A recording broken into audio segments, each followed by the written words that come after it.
All right, everyone. Welcome to kind of part two of the post train show that happened here in San Antonio, Texas. This was the 47th annual Model Railroad Jamboree, and kind of some closing remarks when it comes to this show.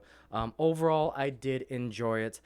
It was definitely more of the smaller train shows that I've been to, but the way I like to describe this train show is that yes, it is small compared to the one in New Braunfels, and definitely really small when it comes to Amherst. But the fact that we're able to have a train show this often, I went from places that had no train shows whatsoever to having basically two major train shows a year, which is awesome. Fortunately enough, it's going to be three thanks to the NMRA. But the fact that this one is a guaranteed train show, at least yearly, I'm also fortunate enough to have New Braunfels. So the fact that we got two train shows a year, I am very, very, very grateful to have that because you can get some great deals. And nevertheless, this video is definitely going to be. There's a lot to talk about because the haul was definitely really good.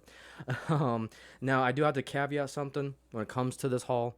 Like, majority, I would say like 75% of my haul.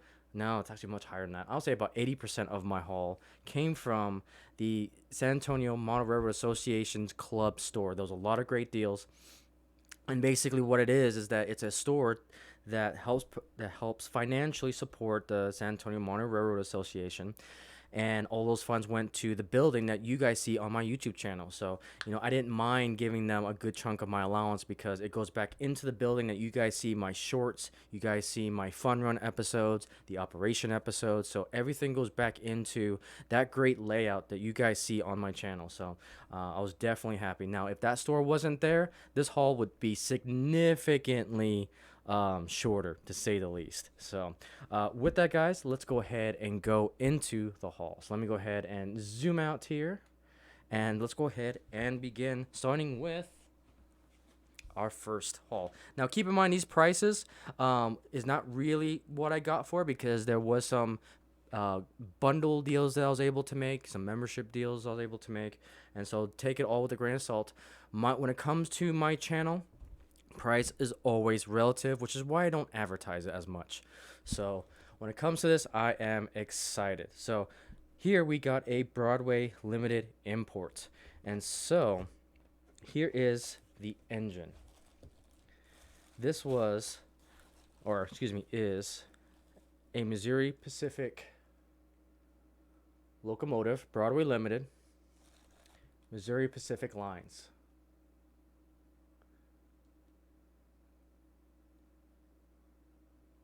And what's nice about this, and I actually need to get my, I forgot one thing to grab from this haul, but I love this engine. I was able to test it. The speaker does need to get replaced because it is kind of blown out a little bit. But other than that, she is a runner, and I am grateful to have an MPL steam locomotive in the collection now. So, and it's such a great price for a Broadway Limited. So that is our first engine, and we'll just set that aside. Next, mostly for the wife, we've got a pink, because yes, we're going to have a pink train. Double container stack car, or well car, I should say. And to go with that,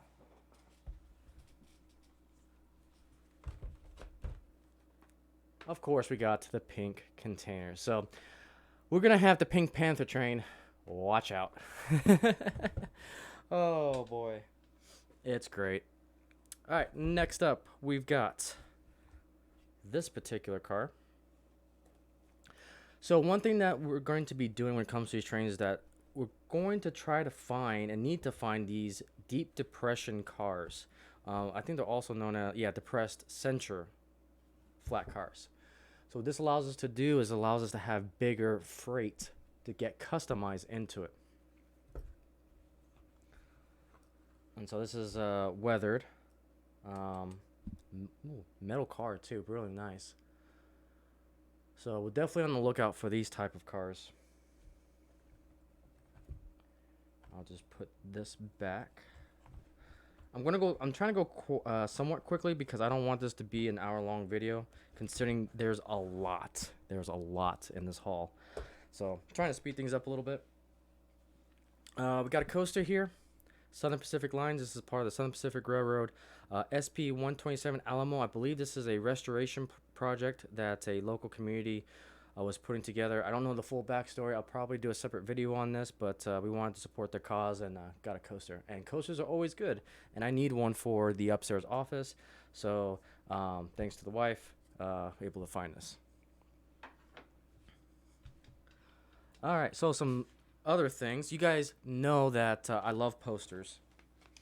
And the same vendor that we got the posters that you see on my background when it comes to my live streams of the Icey Rail podcast had like the MP, had the 844 and so forth. So the vendor was there again, and we bought some more that they didn't have last time. So the first one we've got our 4014 Union Pacific. Of course, we've always got to have the big boy. This one's pretty epic. The 4014 and the 844 during their Promontory Point run for the celebration there in Ogden Station, Utah. One print that I seem to be kind of rare nowadays, which is really cool because I really wanted this. This is the 4449 in the American Freedom Train, and this gives me a nice accurate representation of how many cars there were, and that's a full train all in one shot, which is really, really cool. And then because I've been to this place, I've been to Promontory Point, Utah. Utah is my home state. We got the UP Golden Spike at Promontory Point. Love it. And then this last one was kind of a in-frame poster, a little bit on the expensive side for my taste, but nevertheless, the photo was nice and clear. That is the UP 4014 when I was in Texas. Or, excuse me, in Herring, Texas. And that's the photographer.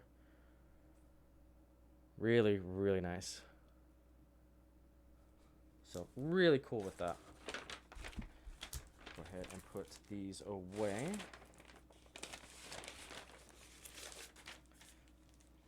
So, one thing that was cool, because I want to learn more about the railroads.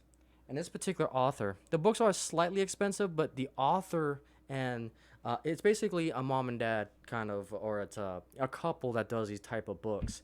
And so I saw this particular book, and I needed to have it because I wanted to know more about this railroad. You guys will see a theme in this haul a little bit. But with that, this is the book about passenger trains of the Texas Missouri Pacific. And what's cool about this is that I didn't realize this when the wife of came up to me and said, "Hey, do you want to get this signed?" I was like, "Wait, what?" And so I didn't realize that the seller, her husband was actually Steve Allen Goin. I'm sorry if I mispronounced that. And I said, yeah, anytime you get the opportunity to have a book signed, do it. And so I was able to get this book actually signed. And you can see all the great details. Again, for copyright's sake, I'm not going to show any more pages. But again, this book is amazing. I've read through it a couple times. And it's quite interesting. So love it. Love these type of books. Some things that the wife got for me. We've got a basic painting and weathering. I've started to paint again because I've got a lot of mini prints figures that I need to paint. And you guys saw my first attempt at painting again in like almost 5-10 years of the sleds. If you see my short on that, I actually painted those and getting back into it. So I've got a book about weathering, and I've always wanted this book. This is the Trains Magazine, Union Pacific Big Boys, complete history and documentation from when the Big Boy was retired to when it went to restoration to when it started to become fully operational. I've always wanted this book for a while, but it's always flown off my radar, and now finally got it. So, again, thanks to wife on that one. Okay, let's see, what else? Like I said, I've got a whole bunch of things here. And again, there's a theme. All right, so we've got one Missouri Pacific engine. Ho, ho, ho. 3 Missouri Pacific engines. Ho, ho, ho. And let me grab some more.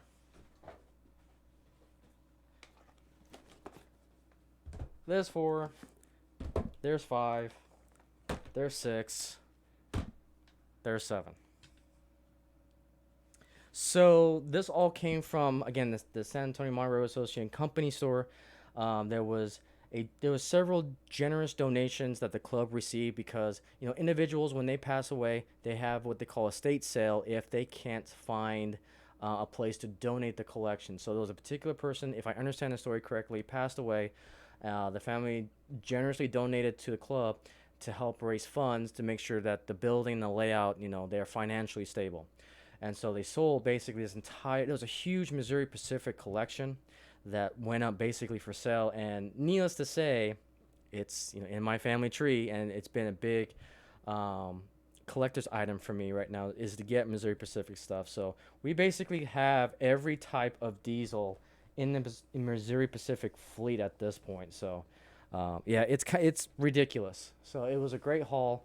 Now granted, these are all DCC ready locomotives, but again, I'm learning how to do that,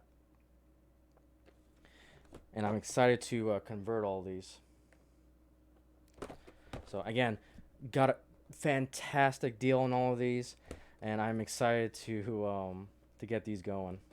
So yeah, that's all the Missouri Pacific, and I actually need to grab one more thing when it comes to Missouri Pacific, just to kind of wrap up this theme a little bit. So give me 1 second. I will be right back. All right, guys. So take a look at this. So again, I have a lot of thanks to give to San Antonio Monroe Association. When this donation happened, they said that there was a whole bunch of awesome things, and I was able to score this particular set from the organization from Samra, and it is a gorgeous set. We've got, I think, 8 cars here. 1, 2, 3, 4, 5, 6, 7. Yeah, we got 8 cars. These are all Concors.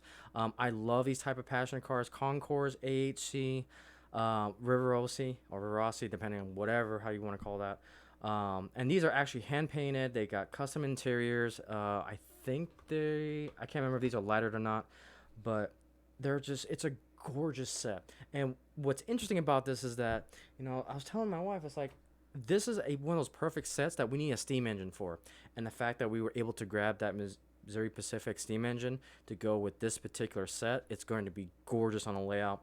I gotta service these a little bit, oil them down. I think I need to give these plastic or metal wheels, but once I get this all up to standards for the layout, this is going to be a gorgeous set, and I cannot wait to run it. So again, I add this into it because it was part of that sale that all these other Missouri Pacific lines. I didn't necessarily get it at the show at the time, but it was still something I'm going to add into it because it is a fantastic set. So again, if you guys haven't seen the theme, this whole entire haul was basically a massive score for finding the Missouri Pacific line engines. Like after this, I am done buying Missouri Pacific lines stuff unless we get them in fantasy schemes for any other engine. But for right now, I think we're good. So let me go ahead and put these away. Okay, so the next type of haul was quite interesting because it was something I wasn't expecting to get, but it kind of happened because it was such a cheap price that I just couldn't resist. So with that being said, I give to you, assuming I don't break anything, the British invasion.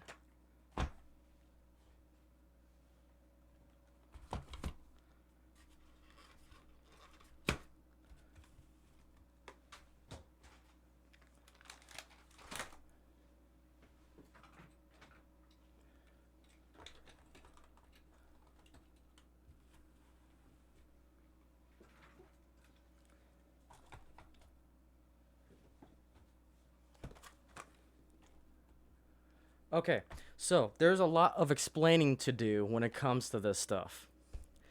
So there was a gentleman, also a club member as well, that was basically upgrading his collection of European models.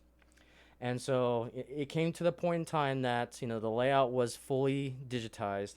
He was getting rid of basically all of his older DC Hornby European engines. As you can see here, bought a few of them.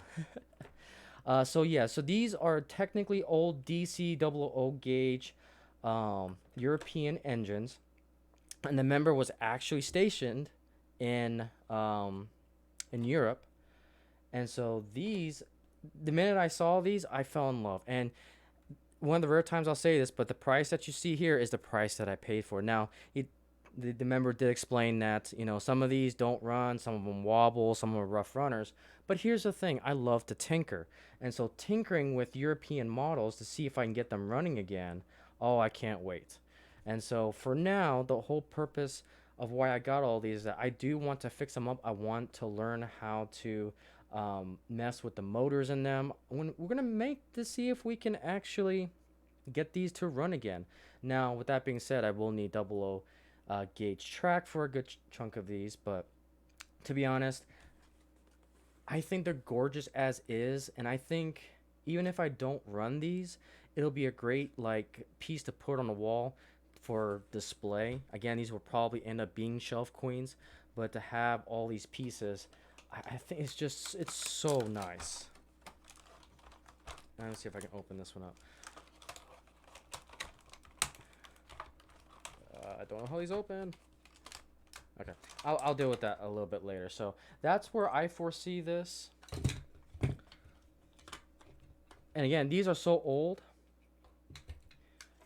that the motor's in a tender and not in the actual body, which is pretty cool. I'm fascinated by this stuff. So, and for $10 an engine, yeah, I wasn't gonna pass these up. I just wasn't. So, it would be nice to have a nice little display piece for all of these. And then you guys can see this one.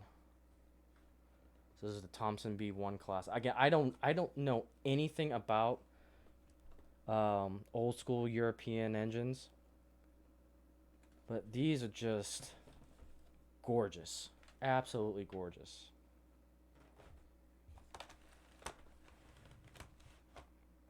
And then for 20 bucks, here's a shed too that will. This has a lot of function, and the fact that we got it for such a cheap price,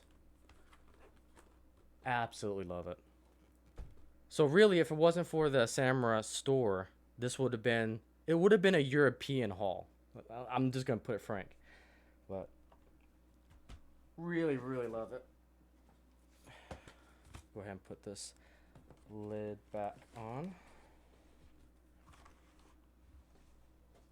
Okay, I think we've got two. Okay, so this one, so we bought this. This is a $4 boxcar.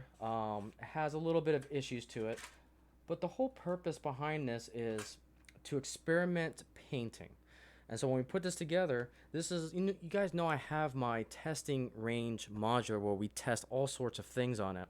This is going to be the box guide that we're going to test weathering, we're going to test decals, and so this is going to be our test experiment to do customize box cars, engines, whatever when it comes to painting. And so that's kind of the way forward going into this hobby. So I'm definitely excited for that as well. All right, and let me just look around real quick. I think we're down to our last two items. And that are a pair of cabooses. So we got Union Pacific and we got the Missouri Pacific lines. So I've always been kind of a fan of these side windowed cabooses. I don't know, it's just something about it. Everyone has their preferences. But I've always liked this style more than I like the second level design. Call me crazy. This is something about it. So yeah, guys, that is the haul from Samurai. So this whole train show, like I said, it is small, but it packed a punch. And you guys saw from the previous video, those two layouts, one N scale T-track, one HO, and they were so detailed. It was so nice, and it's the fact that we get to have a train show twice a year now. We are very, very fortunate, and the prices for all these was just unbelievable, second to none. And I always advocate, if you're going to get into this hobby, always try to go to a train show, because hands down it is going to be the place with the best deals. Hands down, you'll find something there that is super cheap. Someone's trying to get rid of it, downsize their collection, save space, so they're going to go for the cheapest dollar. And it's like, I got these beautiful, I still can't believe I got all these beautiful, very old and vintage um, European engines. I mean, that's the spirit of a train show. So, uh, with that, guys, hope you enjoyed the video. Again, all of these engines you'll see running in future videos. Obviously, I've got a whole bunch more diesels that I can show how to DCC convert them. You'll see them run on the San Antonio Monterey Road Association layout in shorts and upcoming fun run videos. But with that, guys, thank you so much for watching, and I'll see you on the next video.